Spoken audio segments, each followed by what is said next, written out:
헬로윈을 이틀 앞둔 29일 밤 서울 용산구 이태원에서 대규모 사망자가 발생한 압사 사고와 관련해 대형 행사에는 군중을 관리할 수 있는 프로세스가 꼭 필요하다는 외국 전문가의 지적이 나왔습니다.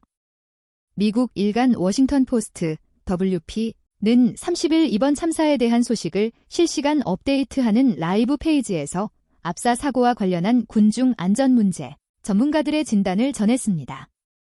군중 시뮬레이션과 바이오 정보학을 연구하는 마틴 에이머스 영국 잉글랜드 노선브리아대 교수는 대형 이벤트에는 군중을 관리할 수 있도록 적절한 기획과 훈련된 인력이 필요하다고 지적했습니다. 에이머스 교수는 WP의 일반적인 관점에서 위험하게 높은 군중 밀집도를 예측 감지, 방지하는 적절한 군중 관리 프로세스가 정립되지 않는 한 이러한 일들은 계속 발생할 것이라고 밝혔습니다. 영국 잉글랜드 서퍽대 방문 교수이자 군중 안전 문제 전문가인지 키스 스틸 교수는 이런 사고가 좁고 사방이 막힌 곳에 사람들이 빽빽 들어찬 상태에서 미는 것 같은 움직임이 있어 군중이 넘어질 때 일어난다면서 도미노 효과와 같다고 말했습니다. 스틸 교수는 이 밀폐된 공간에 있다면 군중 전체가 하나처럼 넘어지고 사람들이 다시 일어설 수 없게 된다 라고 설명했습니다. 군중 속에 갇힌 사람들이 위아래로 압박을 받기에 폐가 팽창할 공간이 없어 숨을 쉬기 어려워집니다. 스틸 교수는 압사 사고의 사망 원인으로 추정되는 압박성 질식 등이 시작되는데 6분가량 걸린다고 설명했습니다. 그는 그동안 코로나19 유행으로 오랫동안 사람들이 몰리는 바깥 활동에 제한이 있었기 때문에 더 많은 사람들이 이번과 같은 행사에 참여한다는 점도 짚었습니다.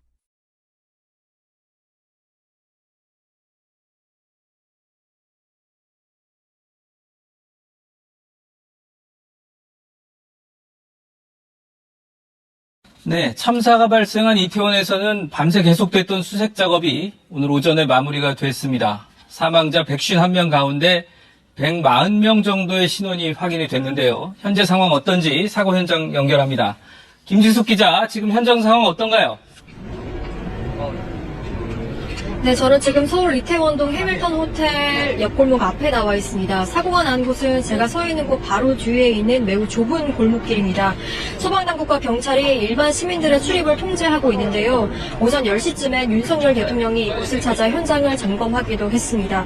가장 마지막으로 있었던 오전 소방당국의 브리핑을 보면 지금까지 사상자는 233명 발생했습니다. 이 가운데 사망자는 151명으로 기존 중상자가 병원으로 이송된 뒤에 숨지면서 아침보다 사망자가 늘어났습니다. 사망자 가운데 140명의 신원이 확인돼 유족에게 개별 통보 조치가 이루어지고 있습니다.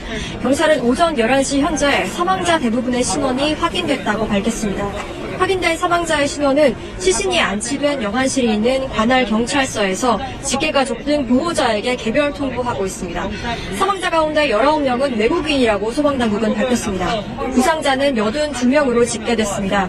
이 가운데 심정지 상태로 병원으로 이송된 경우가 많고 중상자도 다수 발생해 인명피해는 더 늘어날 가능성도 적지 않습니다. 새벽 시간까지 진행된 3차 수색을 끝으로 실종자나 구조자를 찾는 수색 작업은 마무리됐습니다. 소방당국도 한때 대응 3단계를 발령했다가 오늘 오전 모두 해제했습니다. 현재는 혹시 모를 돌발 상황을 대비해서 필수 인력만 이태원 현장에 남아 있습니다. 사고 원인을 규명하기 위한 경찰 조사는 사고 현장 수습과 신원 확인이 마무리된 뒤에 이루어질 걸로 보입니다. 한편 서울시와 경찰 등에도 지인이나 자녀가 실종됐다는 문의 전화가 잇따르고 있는데요. 실종자 접수는 02-2199-8660과 120 다산 콜센터 또는 한남동 주민센터에서 직접 받고 있습니다. 지금까지 이태원에서 전해드렸습니다.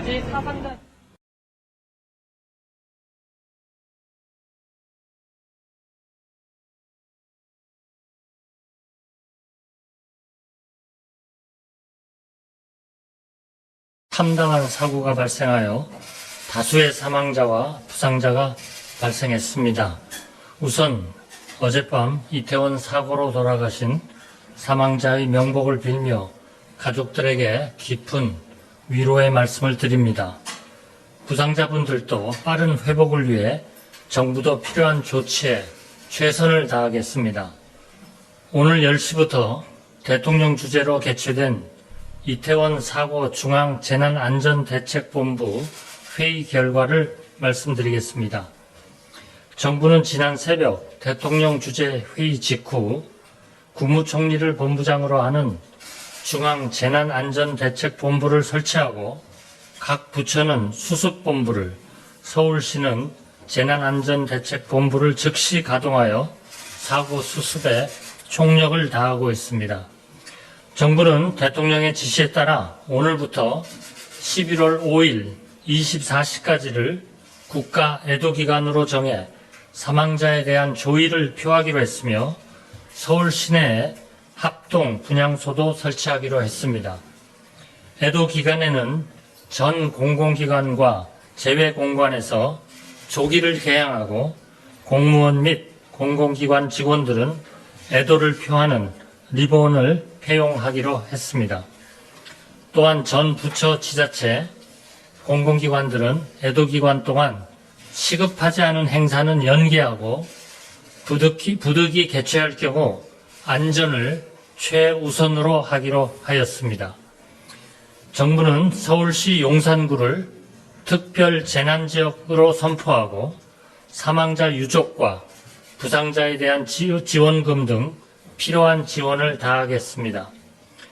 외국인 사상자에 대해서는 재외공간과 적극 협의하여 지원에 부족함이 없도록 하겠습니다.